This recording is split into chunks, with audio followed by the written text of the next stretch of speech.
Hi everyone, Dr. Acker back with you for week 2 of English 1133. Last week I introduced the course to you, including some of my principles for approaching it and our goals for the quarter. This week I want to dive into the writing process, both in terms of framing it rhetorically. We'll get into some of those details in future weeks as well. I also want to look more specifically at some of the techniques for developing a thesis, as well as kind of putting the draft together as you transition into your first major paper. So I'm going to switch over to our lecture notes, which are up on MyFire as well, and we'll get started. And yes, that does actually say yeet, pray, love. I'll tell you more about that in a few minutes. So I want to start with rhetorical framing, looking at purpose and audience. The main purpose of, studying rhetoric in the first place is to think about how the components of an argument work. And these are helpful both for understanding and for planning arguments. So kind of coming at it from both sides here. As we get into discussion of certain texts or ideas, especially as you transition next quarter into research projects, you want to think about not just the content of your reading, but the structure. How's it put together? And you're going to apply the same lessons to putting together better arguments on your own. So starting with purpose, anytime you put together an argument, especially a written argument, you're going to have multiple purposes. If, for instance, you are emailing me and you want to convince me to give you an extension on a deadline, well, part of that purpose is going to be informative. You want to tell me, hey, this is what's going on. Maybe you had just a really stressful week, or a sudden family responsibility, or you're down with a flu for a week. I've been at this 15 years. I've pretty much heard every single, excuse gets a bad rep, every single explanation in a request. But at the same time, you want to persuade me. You want to say, this is a good reason to grant this particular extension.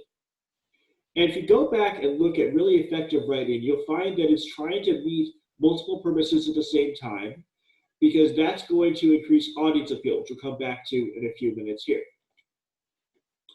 Now, why should we care about this?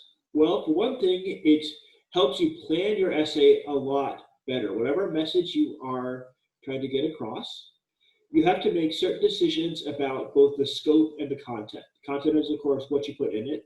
The scope is how big a chunk of reality do you want to cover? Remember, one of our principles this quarter is acknowledging complexity.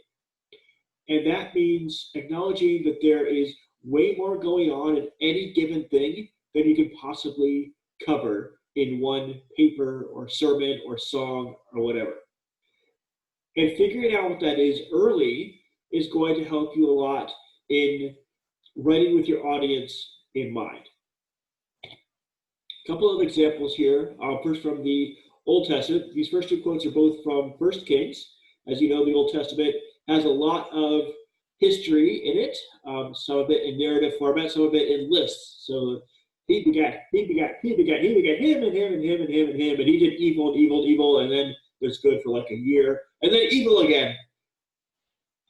Now, obviously, there's more going on in the kingdom's collective lives and in the king's personal life that is actually included there. And so we have sort of a couple of disclaimers here towards in the 14th chapter. All the rest of these acts of Jeroboam, how he warred, how he reigned, behold, they're written in the book of the Chronicles of the Kings of Israel.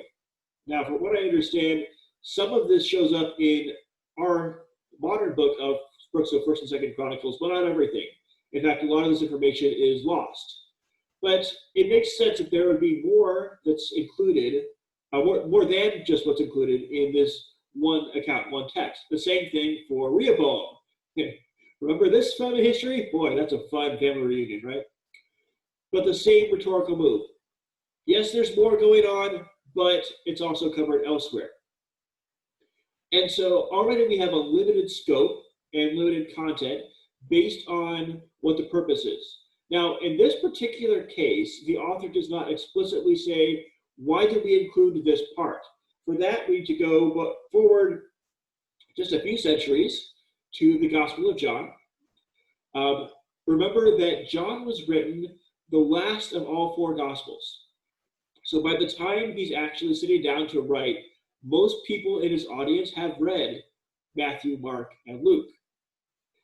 And so he's not just thinking, well, let me have another version of this in what we call the synoptic Gospels, but in trying to kind of bring new insight or draw new things together. So he gets all the way to the end of the book in John 20, and he does kind of a similar move to the author of First Kings. Now, Jesus did many other signs in the presence of the disciples, obviously after the resurrection, which are not written in this book.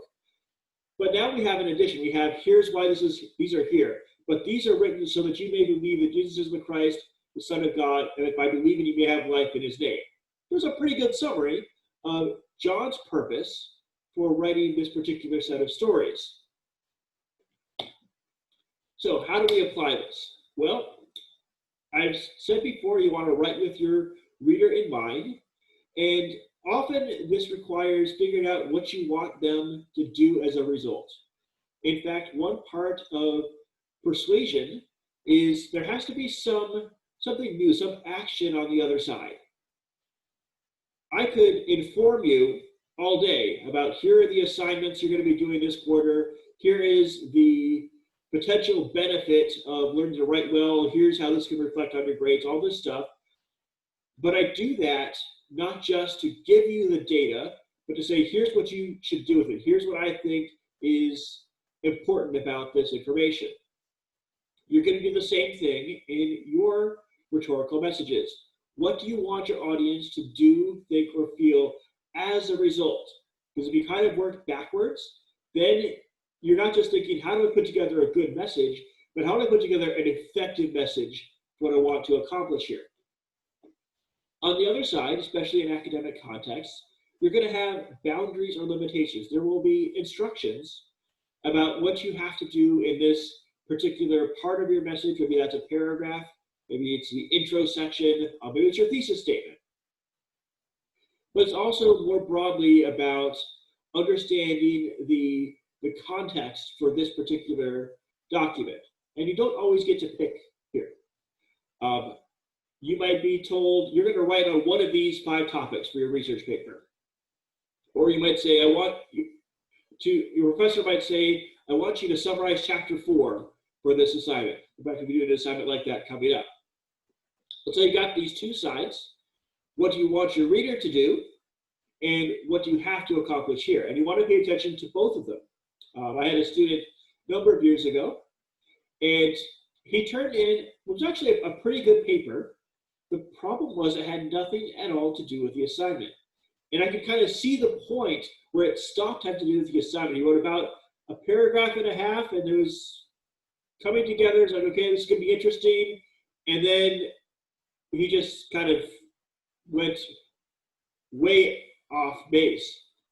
And my feedback to him on that assignment was, this is a pretty good paper in terms of the writing, but this is not what I was looking for at all. Did you have trouble understanding the assignment? And he responded and said, oh yeah, I saw your instructions, but I decided to take it another direction. Yeah, don't do that. Pay attention to what the assignments are. There are instructions, hopefully in enough detail to follow on all of your homework. If any of that is unclear, or if you need more information, that's why there's email and class meetings and such. Please ask questions. And so you're going to pull both of these ends together. How do you achieve your goal within the limits of the assignment?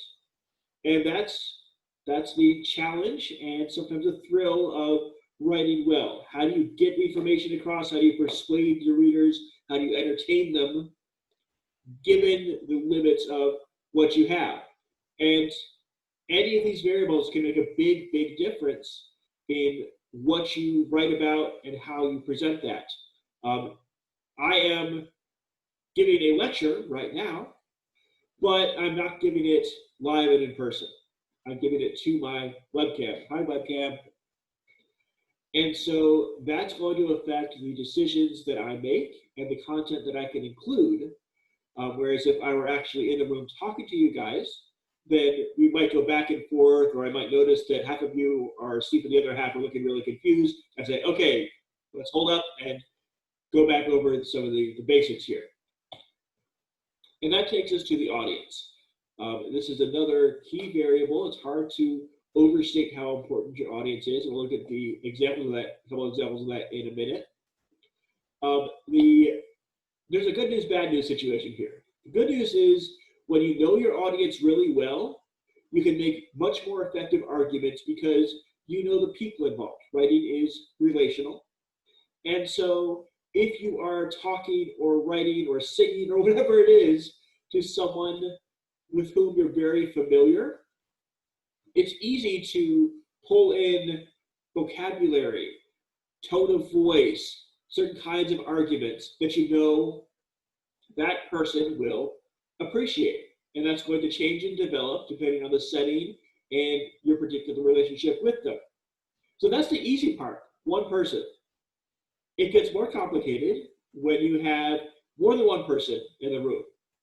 So when I do tutoring, it's usually one-on-one, I can say, all right, let's just focus on your strengths and your weaknesses and your particular assignments and what do you want to get out of this session. I did an SAT tutoring client a couple of years ago, and that was basically my only job, was to help him improve the skills and the knowledge for just doing better on that part of the SAT. There are parts of his academic development I didn't have to care about, and so we just focused there. But when I teach 25 students, as I do for the SEU classes, or at my University of California at Riverside, I'll be teaching 300 students. That's a much more complicated audience, and so you have to make different choices about how that's going to work. I like this quote by Samuel Johnson: men more frequently required to be reminded than informed. And he's not saying here that we already know everything, and you just say, oh yeah, by the way, remember this thing you already learned last year? But that if you approach an argument, not just as, I have the information, I'm going to give it to you, but as, hey, let's build on what we have. I suggested last week that you should integrate new information that you're learning, new tasks, new responsibilities, with something you already know, something you're already familiar with. Find a box for it and see what you can do to understand it in terms of what else is in that box. And so as you're analyzing your audience, remember that they have different needs and different goals than you do. And one way to think about this is you want to meet their goals right now so that either they can meet yours or indirectly you can meet yours later on. Those of you who are in sales or customer service, you know this. Because when a customer walks into a restaurant, restaurants were this thing we had in 2019, the before time, where you could actually like sit at tables and not wear masks and eat food. It was a strange time. But there's this thing called restaurants. Let's say you are an experienced server, and you can tell right away that the customer is kind of having a rough day. So you want to make sure that this is a positive interaction. You want to be polite and friendly. You want to make them feel good about their choice to come into your restaurant. And you're going to make 100 little adjustments to how you approach that depending on the cues you get from them. Now, you may, on some level, genuinely want to make their lives better, make their days better. That's good. That's a good skill to have. But you also want to get paid for your work. And so you're going to meet their needs so that they're going to think well about you, about their experience, about the franchise, whatever it is. Maybe they'll tell the manager, hey, this person did a great job serving us. Thank you so much. And then maybe they're going to leave you a tip at the end. If you're for Chick-fil-A, well, too bad. But maybe they'll come back anyway. And so you have to figure out where your actions are going to relate to that set of needs, regardless of whether they're the one actually giving you the money. So you want to consider several things as you are making what's called rhetorical appeals. We'll come back to those a little bit later this quarter. I mentioned earlier the relationship you have with the audience. Is this someone you know well? Have you dealt with them before? Is this a customer service environment where they could potentially give you money? Is this a ministry environment? Is this a classmate? Is this a professor? All that is going to change the dynamic. Think about the setting. Sometimes the most useful conversations I have with students in terms of improving their work come in office hours or one-on-one meetings. It's not because classrooms don't work, it's because the kinds of conversations we can have sometimes work a lot better in a smaller space with a little more privacy so they can talk through some of their concerns. They don't have to worry about taking up class time or sounding stupid in front of their classmates or whatever it is. Likewise, think about what does your audience already know and what do they expect from this. I had a phone call this morning with a potential editing client, and going into the call, I knew a little bit about his work because he had posted a want ad, but my goal was to figure out what is this person like? What kind of experience does he have? Has he worked with editors before? What does he expect me to do? Potentially, what is his budget for all this? All useful information here. And so I was gathering information, even as I was kind of adjusting my approach on the fly based on what I learned about him and kind of his approach and his background. Let me give you an example of how this could work in a hypothetical situation, and then we're going to look at a real-life case study where purpose and audience made a big difference in how something was received. So I've done this exercise a lot. If we were meeting in person, I'd have you actually write this. But here's the exercise. Let's say you need $100 for a college-related expense, say a textbook, or tuition went up, or, oh no, a parking pass. Now, when I give this exercise to my students, I give them a choice of audiences. Most of them ask their parents. So just think, how would you approach your parents to ask for the money? What is going to go into that phone call or conversation or email or text message or carrier pigeon? Probably not carrier pigeon. Specifically, think about your words. Word choice is everything in rhetorical appeals. So what words would you emphasize? What would you sure to bring in? Are you going to say, I love you so much, Mom and Dad, and I want you to be so proud of me? Are you going to really hit that, the emotion, the pathos? Or are you going to say, here is the logical situation and exactly the reasons why I am asking for this? Because both of those could work. One rhetorical choice you might make is thinking, is this going to be a gift or are you going to pay them back? Because for some people, it's very uncomfortable to ask someone else for money. And I don't necessarily mean in terms of a service, but thinking about fundraising or, if you're really just hard up, you can't pay for lunch or something like that. It's a psychologically tricky situation. And so even with an audience you know well and who loves you, you might want to say, hey, I want to treat this like a business transaction. I'm going to pay you back as soon as I get my paycheck, or if you could lend me 100 now, I'll pay you back 150 over the next 5 months, or whatever it looks like. So you make those choices, and all of that comes back to the relationships, the expectations, and 100 different things that you think are going to be important in your argument. Now, I don't know exactly how you would approach that. I know if I were in a situation like this, well, a lot is going to change about how I approach that. For one thing, I'm not in college. I'm old.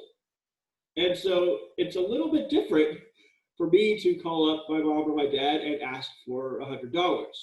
They'd probably get really, really worried because I have a job, I have a house, and if John is calling to ask, something is really, really wrong. Likewise, each of them is going to have a different reaction, different approach. So here's another wrinkle. What if you're not talking to your parents? What if instead you're talking to your best friend or your boss or your pastor? Think about what's going to change there. Are you going to use different language? Are you going to make a different kind of argument? Is this going to go way over on the pay the back side, or is this going way over the gift side? when I do this exercise in class, my favorite response of all time, I had a student, he decided to write to his best friend. And his email was very simple. Hey, man, remember when I hooked you up with that hot girl at the bar? You owe me. That was the end of the email. Not exactly an approach I could recommend ethically, but it could be very effective rhetorically.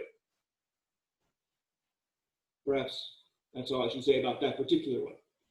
But again, going back to the audience, how is your best friend or your boss or your pastor going to respond differently? How are they going to trust you differently? What are you going to promise them? And how's it going to be worth their while? What is in it for them? So that's one change you could make, thinking about the audience, but also think about the content. What's going to be different if it were a $500 fee instead of $100? Now, $100 is a fair amount of money, particularly if you're working for $13 an hour. That's a lot of hours of your life. We need to 500 though. I mean, now you're getting into rent territory. Not in California, but you can buy an English teacher for $500. That's a joke. That's a joke. So you're going to have to think that much harder. Who do you ask? Is there going to be a payment plan here? What happened to make this an emergency $500 expense? How did you not see this coming? All of these questions could come up, and that's going to change how you do this. So that's one example of how audience analysis can make a big difference in planning a document. I also want to show you an example case study of how a recent book publication came across very differently to different audiences with some rather distressing effects. So I'm going to show you some of the videos attached here in a minute, but I want to give you the facts here first. The author in question here is a Facebook page called Cool Carl. There's a PR company called Sunday Cool. And they do mostly humorous videos. Look up on Facebook. There's actually some really funny stuff there. And they had a series of videos dating back to, I think, last April called Generation Z Bible Translation. And they're kind of satire. They poke fun at some slang like yeet, pray, love, and also differences between the characters. So we're going to watch this first video in a few minutes. I want to give you some information first. These videos went over pretty well. And they did a series of, I think, 5 or 6 of them. 3 were just kind of picked out verses and had the Gen Z character translate everything into slang. My favorite, well, actually, after the videos, I'll show it to you in a few minutes. And they were getting a lot of response to this. So they decided, let's leverage this. And they put together a devotional for youth ministry. And they called it the Word According to Gen Z, a 30-day Devo Challenge.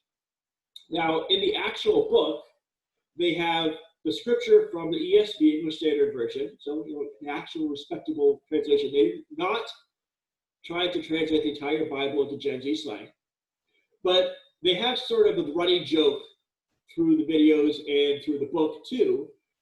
They picked a verse and then they imagined, what might this look like if our imaginary Gen Z character were translating this?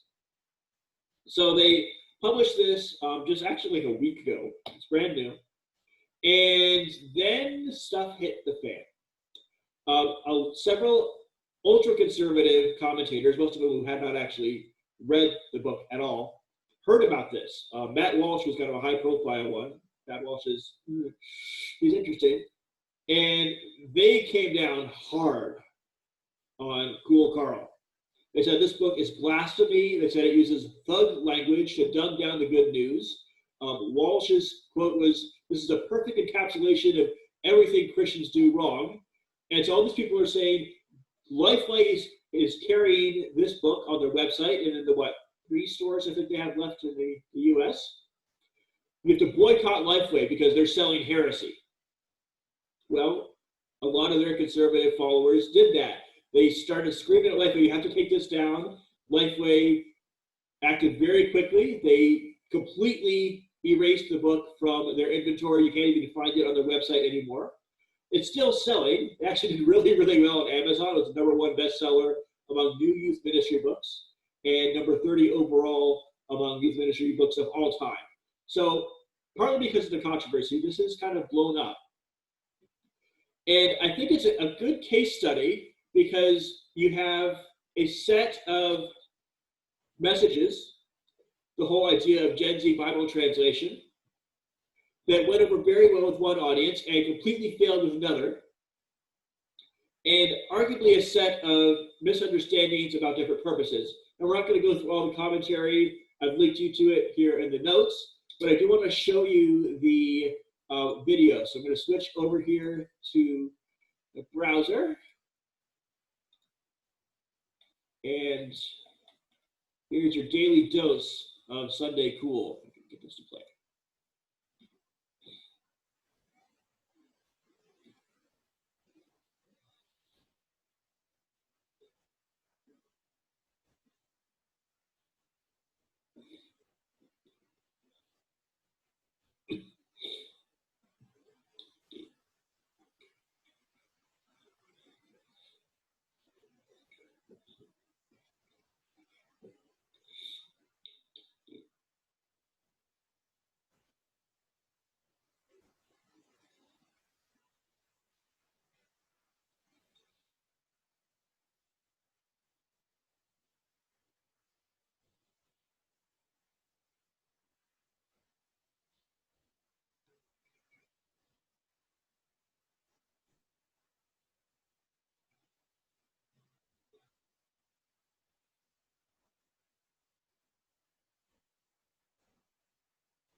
Okay, I just had to do that. We can watch the rest of the videos if you like them linked on the same Facebook page. Switch back to notes here. Now, the hybrid section, we're going to actually talk through this in class on Wednesday after the lecture. But those of you for online, I also wanted to include the discussion questions, maybe to get you thinking about how this might work. There we go.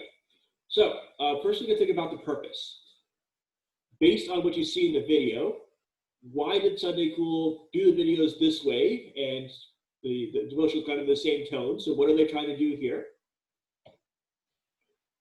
Who is their audience? And don't just think of people who might see this, think about kind of the ideal target audience? Who's going to respond best to this kind of approach?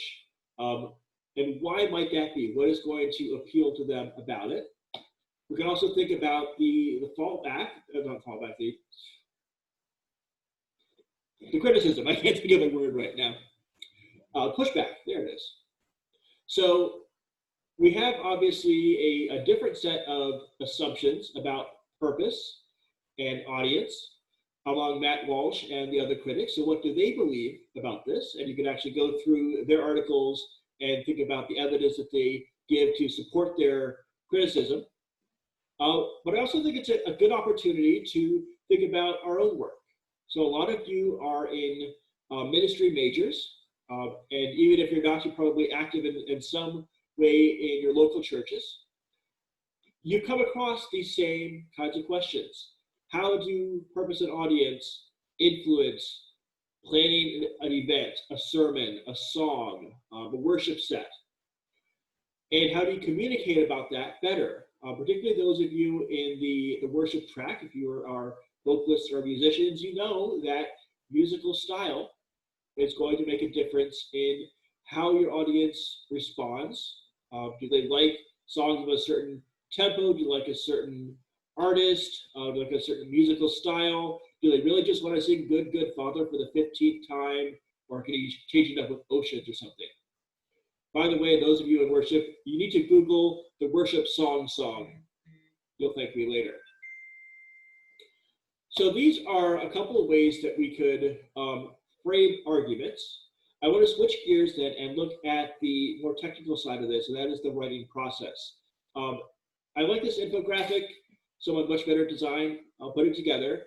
Today, we're going to look more at these first two stages, pre-writing and drafting, and then we'll come back later on to the rest of it. And I want to start by giving you some pre-writing tools. You'll actually be practicing some of this in the homework for this week. So the way I approach this is to think, after you've done your reading, your observation, you come up with a lot of details you could potentially work with, you have a sense of what you might write about, you have to get to an actual draft. So I divided this into three questions, or three different kinds of pre-writing exercises. First question is, what do I already know?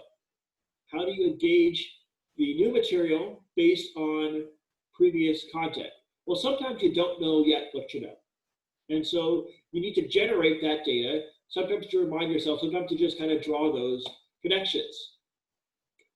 I've given you links to instructions for each of these techniques, or most of them anyway.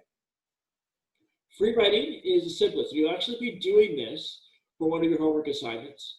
All you need for a free write is something to write on. Some people find it easiest to use actual notebook paper. Some people want to type. And you need a timer. If you have a phone, you have a timer. You set the timer for, let's say, 10 or 15 minutes. And you start with a relatively broad prompt. And it could be something like, what I find interesting here is, or what connections I could draw here, or what do I see going on in this text or this passage or whatever it is. And the rule is you start writing when you start the timer, and you're not allowed to stop until the timer goes off. Now, at some point in the middle, you're going to get stuck. You're going to hit a brick wall, and you're going to start thinking things like, I don't know what else to say. I've said everything I could possibly think of about this. I'm out of material. Help, help, help, help. I'm being repressed. Okay, maybe you won't say that part. What I want you to do at that point is write down, I'm really not sure what else to say here, but maybe I could talk about this. Or I guess there's this other thing going on here, but I'm kind of stuck and I'm not sure where to go with this, but this is sort of interesting. So by the time you get to the end of the free write, it's going to be a hot mess. That's okay. It's kind of supposed to be a hot mess, because your goal is not to turn this in for perfect credit on a paper. Your goal is to get the cobwebs shaken loose and to get ideas about what you might write about when you get to the actual draft. So that's kind of the quick and dirty, very rough draft kind of writing. From there, you can go to looping. Looping starts with a free write. What you do is you take your free write, you read through the hot mess, and you say, okay, if I just summarize this in one sentence, about what I find most interesting or the thing that is really valuable from this, here's what it would be. And you use that as your prompt for another free write. So you get narrower and narrower and more sophisticated as you go. Often after 2 or 3 loops, you have a much better sense of what this paragraph or this chapter or this story is going to look like. Listing, well, spoiler, it's making a list, but it's training yourself to notice certain details. It can work very well for visual analysis, stuff that maybe you wouldn't normally think to write down.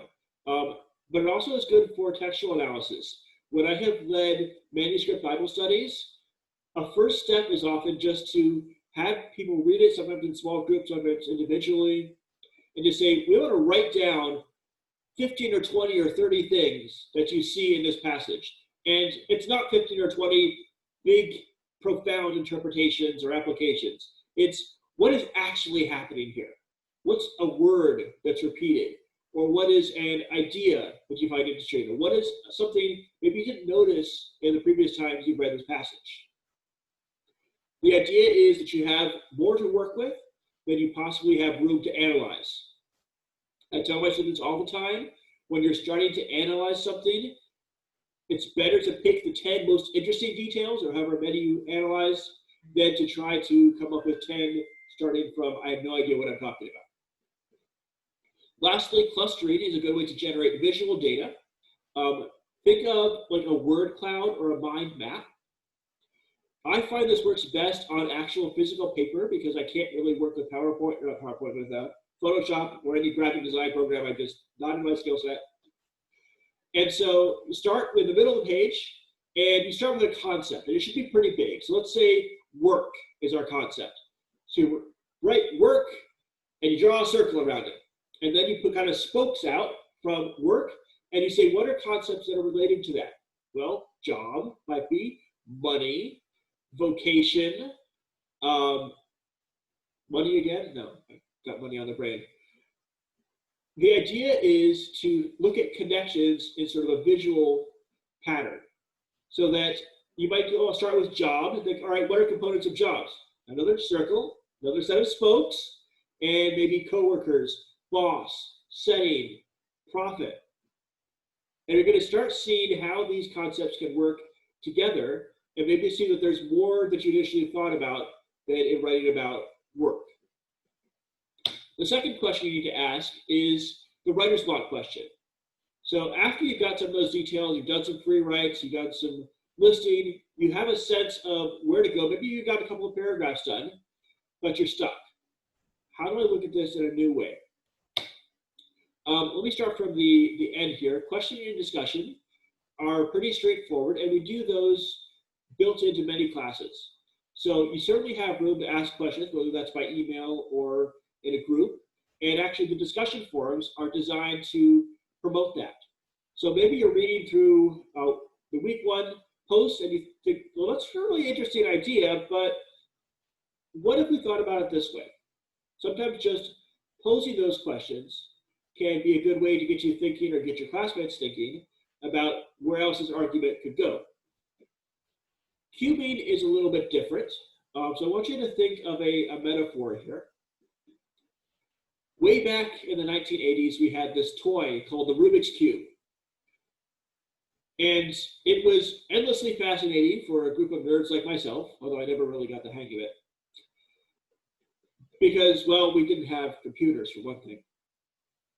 But as you've probably seen, a Rubik's Cube has all these different stickers, and once you mix it up, every side is going to have a different configuration of colors. And the pattern, the more complicated it is, the harder it is to get back to perfect, where you get everything looking at this green and red and everything one on each side, right? So I want you to imagine a Rubik's Cube that's been messed up a little bit. It's kind of been played with, and it's in the center of the room. Now, if there are people sitting all around it, each person is going to see one perspective. You're going to see one set of colors, one angle of that. And there might be lots to write about figuratively in that pattern of colors. But sometimes you can't really get a good picture until you move around. So what cubing does is it gets you to move around and shift your perspective. In a creative writing context, that might be, what happens if you tell the story from a different perspective, if a different character is telling it? What happens if you bring that out in a different part of the larger narrative? What happens if you highlight a certain detail that you didn't come up with in the last version of it? That's going to change how you think about it. As with the first set of pre-writing techniques, all of these are designed to get more information, but they're going to be a little more sophisticated because they're going to be more focused. Lastly, this is the big question. How do I use what I know, what I've generated from these other techniques, to generate stuff that I can actually turn in? Because a lot of the stuff in your pre-writing notes is going to be messy and ugly, and probably is not going to get a very good grade. Please don't turn in your random stream of consciousness first drafts. And this is where you get a little more structured in your pre-writing. I'm a big fan of outlines. I don't use them nearly enough, but when I do, they really help me. And they're especially helpful when you have a lot going on in a particular argument or project, which is the case in all of your major papers for this quarter. Now, there are different outlining styles, so I've looked into a resource there. If you are the type that likes to have everything planned out, then it might help you to write a more detailed sentence outline where you have everything broken down, you have a sense of what you're going to put in each part here. If you just need something to kind of get you started, maybe just having a simpler outline, intro, body, conclusion, what's going to go into each of these, what I want to make sure to cover. Whatever technique works best for you, this is a way to organize your thoughts. I would often write just quick outlines at the start of a chapter when I was writing my book, just to give me a sense of what do I really need to cover here. And then I keep up that pattern when I started a new section. So in here, I want to make sure to cover this passage and this passage and this passage, and to bring in this theory and whatever it is there. That helped me keep on track. Summarizing, very useful, especially when you're dealing with someone else's argument. We're going to be reading a few articles this quarter. You'll read a lot more in 1233 next quarter. It's a way to have sort of a paraphrasable version in your own words of what other people have said. Likewise, journaling can be a good way to generate thoughts, kind of keep yourself on track, to keep yourself accountable for what you want to do. Sometimes that's the traditional format of sitting down and actually writing down what you're doing. Some researchers will do that as they are observing, gathering data maybe in a classroom or doing field work, and say, this is what I have learned today about this. Or even just observing an experiment. If you're growing a series of plants or you're observing what happens to animals over the course of 3 or 4 or 5 weeks, it helps to go day by day, say, what looks different here? What might be the effects? What could be something interesting to highlight in the data here? But it also might look like a conversation. Maybe you want to talk to a classmate or your roommate. Say, hey, let me just talk through what I think is going to go on in this paper. Tell me if this makes sense. Lastly, discovery drafting is a more sophisticated version. This is kind of close to what we do with our rough drafts. Putting together a fairly structured, logical argument based on the information you have, and kind of getting your way towards a more sophisticated and more interesting argument. Sometimes it takes 2 or 3 drafts to get there, but you'll get there. So there's a lot you could do with free writing and the other techniques. All of the goal here for everything is to generate an interesting idea that you can go on further to, you can elucidate further. Now, a big part of that is going to be in your thesis statement. The thesis is generally the hardest part to write, and it usually requires the most revision over the course of the project. So I'm going to slow down a little bit here and show you my model for doing this. And of course, there are others out there. Your textbook has some information and advice and lots of stuff on Google. I especially like the UNC Writing Center's tips and tricks on the thesis statement. Here's my definition. Your thesis is a specific, arguable, and concise claim about your topic. It is designed to open up your primary text. Your primary text is whatever you're analyzing, whatever you're trying to understand better. And for the papers in this class, it should be clear by the end of your second paragraph. If you've learned to put your thesis at the end of your first paragraph, that's fine too. You don't have to underline it or put it in bold. I'll be able to find it. And if I can't, there's probably something wrong with the rest of the paper. So we'll be working on feedback for that as well. And I put this in terms of 3 steps, the CAD. First is a claim. You've done your observation, you've gathered those details, and so you need an idea about how this thing works. Think like an engineer here.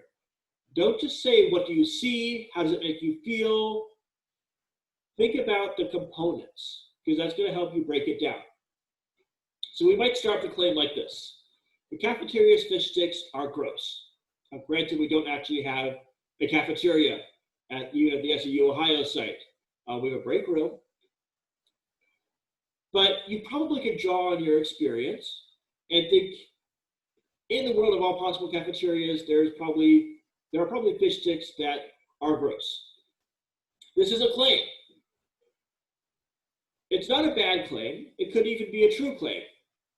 But it doesn't really get us anywhere in terms of promoting discussion. Because the only way you could really respond to this is, or, yeah, they're really gross. And we go back and forth, and you have siblings, you know how this conversation goes. And so you don't want to stop here. You don't just want to say, this is what I think.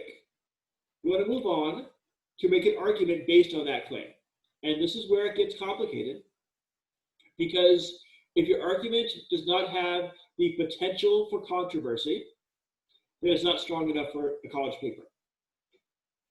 And so you want to build in places where someone could make a counter argument. We'll come back to those skills later on this quarter. Giving them options to do that is a little counterintuitive and it's kind of scary, but it actually makes your argument a lot stronger because there's something to talk about now. Here's one way we might do that. The prevalence of fried food in the cafeteria promotes unhealthy eating habits. Now, the fish sticks specifically do not appear in this thesis statement. And perhaps more importantly, the idea of they're gross, which is literally a matter of taste in this case, has dropped out as well. But in its place, we've got a potential for more discussion, for more argument. We can take the category here of fried food and say, well, is all fried food created equal in this argument? Would deep fried Snickers bars have the same problem as onion rings? We could ask about, what does a prevalence mean? Does that mean that that's the only thing the cafeteria offers? Does that mean that it's one choice among 4 or 5 entrees? Does it mean they offer it every single week? My college cafeteria had Mexican food every Friday without fail. And for the first 3 or 4 Fridays, like, this is awesome. I get to go out for Mexican every Friday. And after that, it's like, oh no, was it Friday again? Bring on the burritos, or whatever they call a burrito this week. On the other side of the sentence, we could ask, well, what are the unhealthy eating habits here? Because there could be a lot of those. Yeah, it's probably not particularly healthy to eat fish sticks every single day. It's also not healthy to eat anything every single day. If all you're eating is salad or French fries or Diet Coke or ramen noodles, that could be a problem. I had a stretch in my life. I did a gap year between high school and college. And there was about a 6-month period where most of my diet was corn dogs, vending machine sandwiches, and Starbucks Frappuccino. It was a very weird diet. I would not recommend it. But it was sort of cheap, except for the Frappuccino. And so I decided to settle on that for about 6 months. Not a great idea. Now, our job here is not to put together counter arguments for each one of these potential points of conflict, but to recognize they're present, and that means you have more to talk about in the rest of the paper. if you go back here to the claim, what are you going to say for the rest of the 5 pages besides, seriously, guys, they're really gross? It's going to be a problem. Now, especially on the first draft, if I see something with this level of sophistication, the argument, I'm going to be a happy teacher. Because this shows me that you thought carefully about it, you have an idea of where this might go, and you have a kind of a so what implied here. But I think you can push this a little further. And so the third step is the argument should make a difference in how we understand the topic and potentially how we react. Remember, persuasion is about audience action. What do they do, think, believe differently at the end of the argument? And so we could bring back the sticks and say, given a link between fried food and student obesity, SU should eliminate fish sticks from its cafeteria menu. We've got an action attached now. We should do this as a result of this, which is what you're going to have to demonstrate in the paper. So, rather than just saying unhealthy eating habits, we have a specific outcome, student obesity. We're going to suggest that there is a link here. We're going to have to argue that, demonstrate that with some sort of data. And we're going to have to ask, given this, is this a justified response? Now, maybe you don't like fish sticks, or you don't really care what's in the cafeteria because you bring your lunch, or you live at home, and so your parents didn't want to cook anyway. But the logic here applies to most policies. You could, without changing the structure, say, given the link between smoking cigarettes and emphysema, SU should not allow smoking on its campus. A lot of campuses have made that exact same argument. Given that we have this number of Muslim students in our student population, okay, not a lot in SU, we should take pork, bacon, pork chops, all of it, off of the cafeteria menu. Given that X, we should do Y. These are not always straightforward arguments because you have to ask, is this data here and is this a legitimate response? And that's where your job comes in. You have to show me that the claim that you started with has been built into an argument that will make a difference in how we understand that. And that's why the thesis takes so much effort. I want to wrap up by giving you some advice on drafting. First, through a schema called SMART goals, which is a way to organize your tasks, and also through some advice.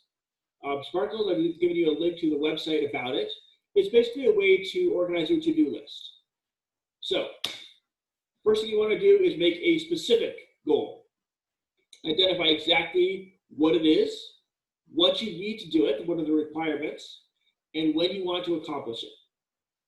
Do not write finish paper on your to-do list.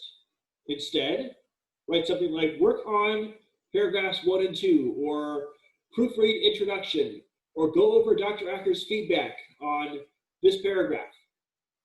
Maybe that will only take 5 minutes, maybe it'll take an hour. But it gives you something specific to do, and it's a lot less frustrating than trying to do part of a task and then go back at the end of the day and say, ugh, I have so much more work to do. I learned this just in terms of motivation. When I have papers to grade, which is basically always, I no longer write grade papers. I will give each student a to-do list entry and say, okay, I'm going to do this one, this one, this one, this one, and I decide how many papers I want to try to grade today, and I put that on my list, put it on my calendar, and so I have to get through that set. Sometimes I do more, sometimes I do less, but at least I have a specific goal in mind there. That brings us to the second point. Give yourself something you can measure, something quantitative. In writing, that might be I'm going to write for 30 minutes. It might be I'm going to write 300 words, or however many you can write in 30 minutes. I found during my dissertation that I could write about 500 words a day of polished, well-researched academic prose.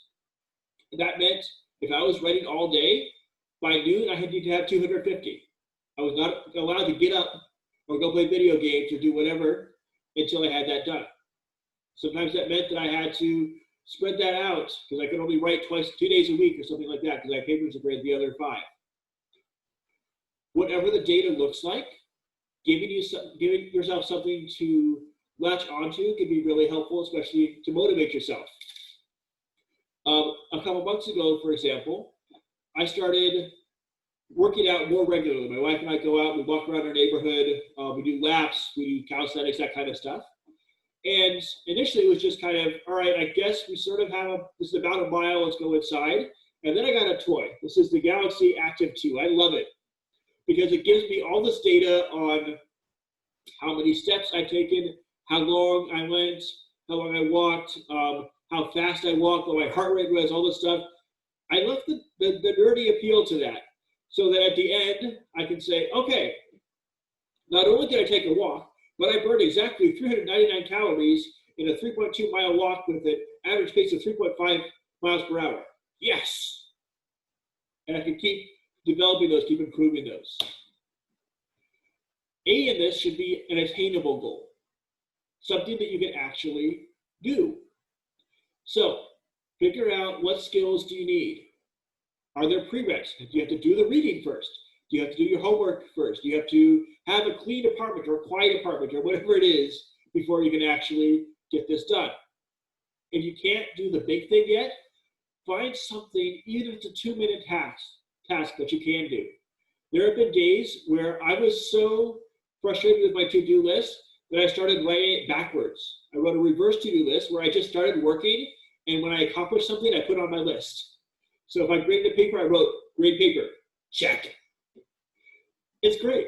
Sometimes I get really sarcastic and write, number 1, start to-do list, check. Number 2, check off one item, check. Number 3, good job, take a nap, check. Didn't get a lot done, but I had a list. The R here is realistic. Quoting from that website, a goal must represent an objective for which you are both willing and able to work. Stephen King wrote that what a writer needs most is a room with a door he's willing to close. And boy, howdy, does it work that way.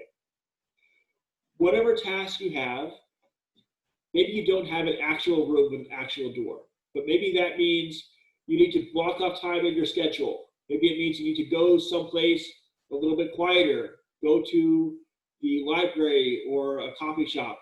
Back when we used to be able to go to coffee shops. Go to your back porch. Find someone else to deal with the kids or the other responsibilities, or find some space that you need to work. Again, motivation plays a big role here. I have found that there's a trade-off. The tougher goals, obviously they take more time and effort. It takes a while for me to walk 3 miles, but they motivate me a lot more than when I was walking 1 mile. And they also help me pace myself so that now I know approximately when I'm going to hit that 1 mile mark, how much energy I should expend, what I should plan to do to get ready for that, and how much more effort it's going to take. Because typically I hit a mile after about 17 or 18 minutes of walking.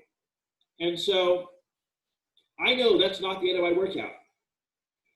I'm going to have to keep going for the better part of an hour. And so I make certain choices about even stuff like breathing hard or when do I stop for water, that kind of stuff. Lastly, your goals should be timely. Be as specific as you can in scheduling them. It may take a while to figure out how long something it takes you to write a page or to read an essay or something like that. But keep on top of all of the goals. Don't put off the smaller ones just because there's plenty of time. So if the paper's not due for 3 weeks, don't start it after 2 weeks and 6 days. Instead, say, all right, how can I break this up into 2.5 weeks so that I am really well prepared for when something happens in my schedule and I say, well, I can't do anything right now. I have to deal with these other crises. What's happening? So you can read the website for more details on this, but I found it very helpful when I need to break down and establish useful goals for myself. To finish up, let me give you some tips for writing your drafts. You can think of some of these as ideals, but some that I have found helpful and my students have found helpful over the years. First, whenever you can, do your main writing when you're alert, comfortable, rested, and focused. Your college students, for the most part, this is like 5 minutes a year, but get as close as you can. Learn when in the day you can write most effectively. Maybe that's 3 p.m. after your classes. Maybe it's 7 a.m. Maybe it's midnight. That doesn't always work too well when you actually have to be in class the next morning. But you got to work with your strengths and not against them. That might be rearranging some schedules. Put together the materials you're going to need. Your textbook, for sure. Any articles that you're writing about, notes, any material that you need to understand that. And also avoid materials you don't need. Chances are good that you don't need your phone, or if you have it, you can put it on airplane mode. You can maybe even turn it off and only check it once an hour. I know that's really weird. Maybe you need some music, maybe it helps, but maybe only certain kinds, or maybe only at a certain volume. I find that when I am working with text, if I'm grading papers or editing papers, I can't have music with lyrics because I'll start singing along and everyone at Starbucks runs screaming because I'm so horrible. Well, there's that. But also I get distracted. If I have classical music, I can appreciate it and say, oh, that's something really cool they're doing there, but I'm not a musician, so I'm not going to get distracted in the same way. Chances are you can turn off some devices, you can not talk to people, whatever it takes to get focused there. If you can, schedule an hour, especially early on when you're reading, kind of brainstorming, getting a sense of what the paper might look like. I know that's hard to find room in your schedule, but you can start small if you need to. You've taken 5 minutes to do nothing already at some point today. I'm a big fan of doing nothing, but it's really easy to do nothing for an hour instead of just 5 minutes. So figure out how that can work for you. You will be revising your draft. In this class, we've built in revisions for the major papers, but even in between that, you'll be working on your own, you're working with peers, you might come to office hours and say, hey, can you help me do this? The best students that I've worked with are the ones who recognize that and they put in the work. I will tell you right now, the introduction and the thesis will take the longest. That's why I put some time into the thesis in today's lecture. Lastly, I wish I'd gotten this advice earlier than I did. At the end of your work session, however long that is, park downhill. Now in Ohio, okay, there's not a lot of actual hills. What I mean by this is give yourself a couple of minutes, take notes, put together a little outline, or even write some sentences to start the next task. So if that's going to be another paragraph, maybe come up with that first sentence. Worst case scenario, you have another sentence that you don't have to do next time. It also helps a lot to remind yourself what you're going to do in that section. Because I will get to the end of a paragraph sometimes, like, oh, finally that's done. And then go away, do something else, and completely lose my train of thought. So I write down, what am I going to do in this next one? Best case scenario, you start writing and say, oh, there's this and this and this. Oh, I have another sentence and this one here, and this goes here, there's this quote here. And you look up and it's been half an hour and you have another paragraph. That can be huge in a 900-word paper. So I hope you find these helpful. I'm always glad to talk to you in office hours or during our live discussions to help you overcome whatever it is keeping you from being a better writer. Our workshop for this week, I'd like you to read Deborah Tannen's article, Sex, Lies, and Conversation. This will be the basis of your first major paper. It helps to read it early. I don't want to schedule a discussion because I know the assignments for that are a couple of days away. That is on the reading quiz. It's also got questions on the elbow reading and Rosenberg, so just heads up there. The second thing I want you to do is schedule an appointment with me. One of your week 2 assignments is to meet with your professor. And so I've set up a link on Calendly Those appointments will be available between September 3rd and 6th. Start early so you make sure to get a good spot. Those will take 15 minutes maybe. What I'm going to do is go through your pre-test essays, give me some feedback, and we'll talk through that and discuss ways you can revise that in paper one. So that's all I have for you for today. In the hybrid section, we'll be meeting in a few minutes to talk through some of the content. Feel free to ask questions. In the online section, send me an email, and I look forward to reading your work. See you next week.